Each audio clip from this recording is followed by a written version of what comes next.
Le 5 mai, c'était le premier démarrage de l'épaississeur qui marquait vraiment une date très importante dans le projet Lucie, puisque c'était la mise en service du premier équipement de l'ensemble du projet Lucie. Je vous rappelle que l'unité D1, c'est l'unité d'épaississement des résidus. C'est la première étape du projet Lucie.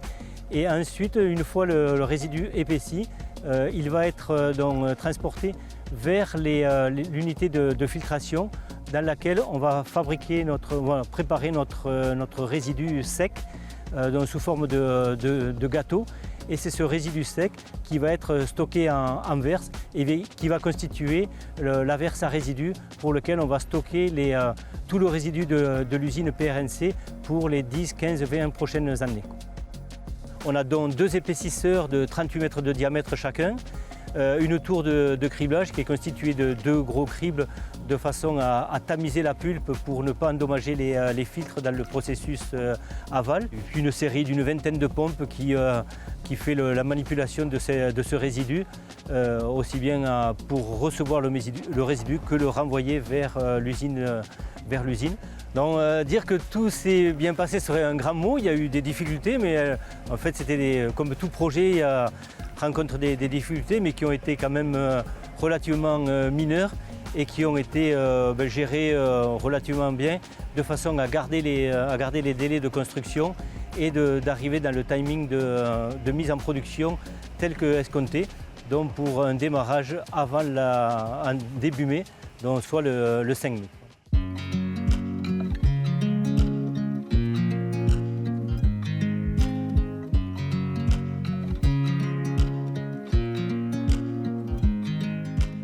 Avant de démarrer, on a eu une phase de test qui s'est étalée de janvier à avril, pour lesquels tous les équipements ont été testés un par un. Et en particulier, on a eu l'appui de l'équipe de Hatch qui avait la responsabilité de cette mise en service et qui a vraiment fait un gros travail de préparation pour lequel on était intégrés. Donc il y a eu vraiment un bon partenariat entre PRNC et Hatch, et qui a permis sur ces 4 mois d'avoir un commissioning qui a vraiment pu déceler beaucoup d'anomalies, de les corriger et d'arriver à la fin, au 5 mai, à avoir un démarrage qui s'est fait quand même dans des très bonnes conditions.